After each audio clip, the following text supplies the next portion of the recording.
Hey, Mr. Sams. Yes, sir. Why are you standing in front of the periodic table with like a... I'm going to be the amazing element pointer adder. Whoa! Well, let's see how that works. Do you know the element song? Do I know the element song? I actually do know the element song. Yeah, alright, we're going to do the element song. I'm going to see if I can... How fast are you?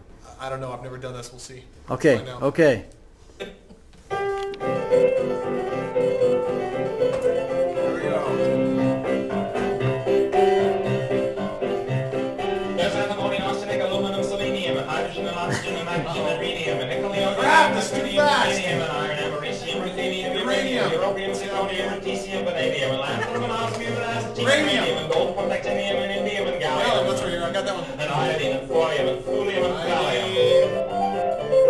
There's yttrium, and terbium, actinium, rubidium, and boron, gadolinium, niobium, and iridium, and strontium, and silicon, and silver, and samarium, and bismuth, chromium. You're really good at this, Mr. Sams. Barium. Barium! Right there. You're good right now. There's holmium, and helium, and hafnium, and erbium, and Holmium? What the heck is holmium? Where's holmium? I know. Lead. Platinum. Polonium. Titanium. I got that one. That's holmium. Calcium and chromium and curium. Barium, that's... There's sulfur, californium, and fermium and cyan. Oh no! What happened to our music? Alright, I give up. Okay, so you're not very good at that, Mr. I'm Sams. not. Oh! Oh, it's back! No, it's not. It's gone. Oh, well. Alright, so I'm really bad at that. I'll sing it for you in class. How's that? Okay, I'm better sounds at like that. it. He's very good at it, actually. Okay. Okay, all right. Yeah, bye guys. Mr. Sams. Yeah. You are not very good at that. I know. It's so fast. Well, yeah. But how can you do it in class? I don't know. I could sing it better than I could point to them. I just Yeah. have never tried that before, so I'm like, oh yeah, that one's over here. No, So it's kind of like an aerobic activity. something You're like that. not very good at aerobics. No, I don't do a lot of that. I don't do a lot of that. You well, do. yeah. Maybe I should have been the jump around guy. Maybe. So Oh, well. we're studying periodic table. Yeah. Yeah. So on the periodic table, it's called a periodic table. Right, because things occur Oops. periodically. Well, yeah. Why is it called? What do you mean by periodically? There's like recurring properties that show up. Yes, recurring. So everybody, what you should do is write down that there are recurring properties. You got recurring properties. Yeah. I can't spell. Okay. Who's that so, old guy on the next slide? Who's the old guy? Yeah. Well, there's this old guy. You know, in 18 and something. Something. I think 1860, I don't remember. Yeah, I don't either. This guy named Dmitry Mendeleev. Hey, I could talk like him. You can try. You yes. still have a mystery accent. I don't know. So my name is Dmitry Mendeleev. What did I do? Well, you came up with the idea of the periodic table. Yes, you see what I did, and I was periodic table man, is I said, you know, there was lithium, and there is sodium, and there is potassium, these elements, and I've discovered that they have similar properties. Yeah, I think you've slipped into not Russian accent anymore. Have I messed up? I don't know. Okay, I go talk in Russian. Is that better? I don't know if better is the word I'd use, but... Okay, so they it's have there. similar properties. Oh, yes. And you see, if you put lithium in water, it blows up. Did you know that? I did. I bet you did, actually. And then the sodium, you put it in water, and it Blows up. You put potassium in water, it blows up. Actually bigger. Yeah. I once put potassium on other science teacher. Not a good thing to put potassium. He screamed. Not good. Okay, that's a story I tell class sometime. But what Mr. Mendeleev did is he discovered that they have similar chemical and physical properties. So he put these elements in the same family, and that's why it's called the periodic table. Right, and he started to organize them based on their similar properties, and he came up with... So here is my periodic table as a Dmitry man. And it's not as clear as you probably could see, but basically he has put same elements in families because they have similar properties. Cool. See? Okay. All right. Okay. Resume. So, why did I put them in similar families? Because they have similar properties. Similar, I can't write. Properties. Okay. What do you mean by properties? Just the way they behave. So the way they behave. Also things like they would have similar densities. Not necessarily color, but... Sometimes color, yeah. Charge. Charge. Yeah.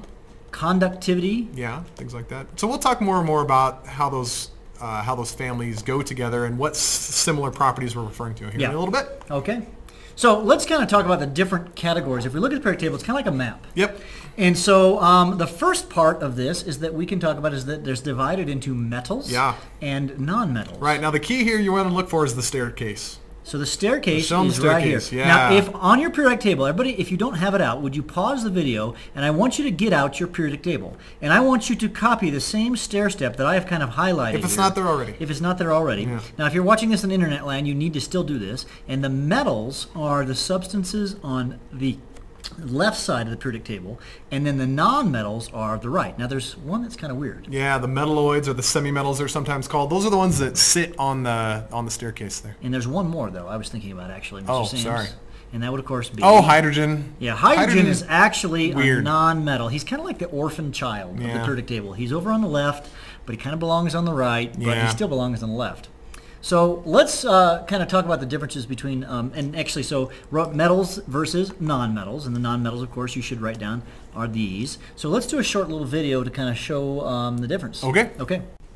So here I am. I've got the periodic table here. Here you can see the stair step right here. Stair step. Non-metals are up here. Metals are here. Okay, and the semi-metals are on the side. Now I have some metals. Now take a look at the metals I've got here. This is a piece of copper. Okay. This is another piece of copper. And then I have a piece of lead, and this is aluminum. Now, one thing I want you to notice about metals is that they're all shiny. That's called, what is it called, Ms. Sims? Luster. They're called luster. So they are shiny and they have luster. Now, also one thing to note is that all metals have a similar color. They're sort of a silver-colored metal. You got Right. other colored. With the one. exception of Oh, two. exceptions. There's always There are exceptions. two exceptions are copper and actually right here. What would that be on my finger? Gold. Gold. So the two exceptions are copper and gold, but all other metals. Now, if we look back at the periodic table, most metals, there are, 80 metals or so. The 80 metals are all silver color, with the exception, of course, of copper and gold. All right? Okay. Now, let's talk about non-metals. Non-metals are not shiny. They are dull. Okay, so here is a piece of carbon. It's graphite. And so this is a piece of graphite. Notice it's dull, it's kind of not so shiny, and it's kind of boring. Okay? Yep. Another example would be sulfur right here. And if you look at the sulfur, it's kind of a yellow powder. Okay? One thing also true about nonmetals, they don't conduct electricity, where the metals right here, they do conduct electricity. And then lastly, the things that are kind of in between on that stair step, they're called metalloids. And this is a wafer of silicon.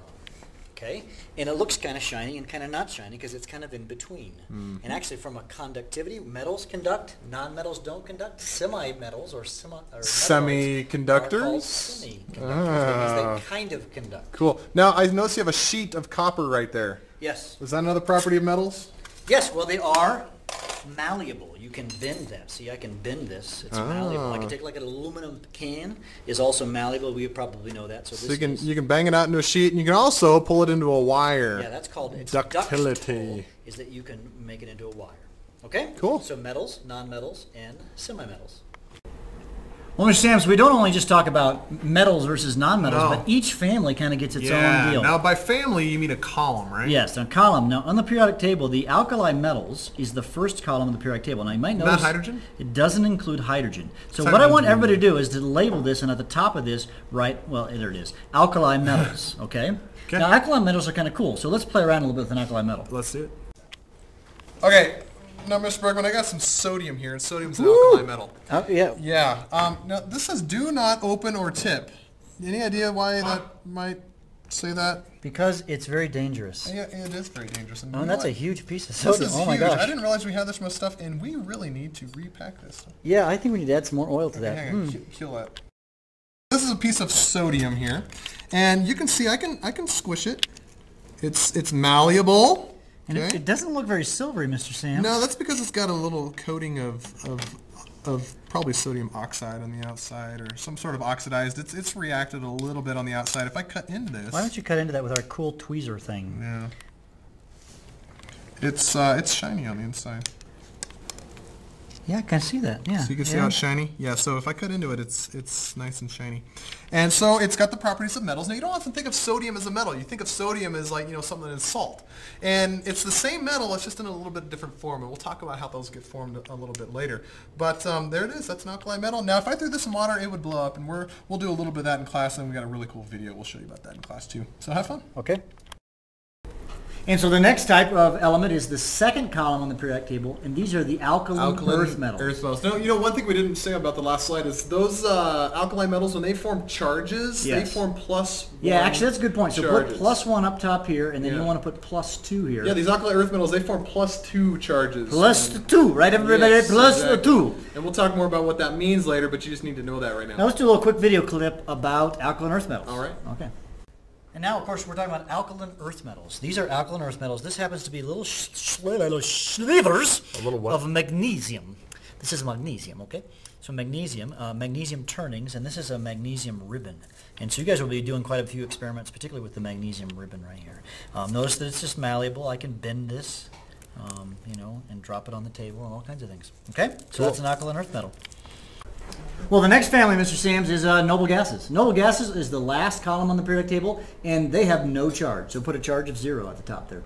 So that's the noble gases. Why don't they have a charge? Well, because they're noble? They're noble. All atoms want to have the same number of electrons as the noble gas, and so they don't, noble gases are the ones that are sort of happy guys. And then they just don't react. And they don't react. Usually. Yeah, okay. They're boring. They're all, by the way, gases, hence the name noble gases. Yes, amazing. Yeah. Well, what about halogens? Halogens is the second to the last column, and so we want to write halogens. There's the name, halogens. You get halogen lights. You've heard of those probably, light bulbs, and their charge is -1.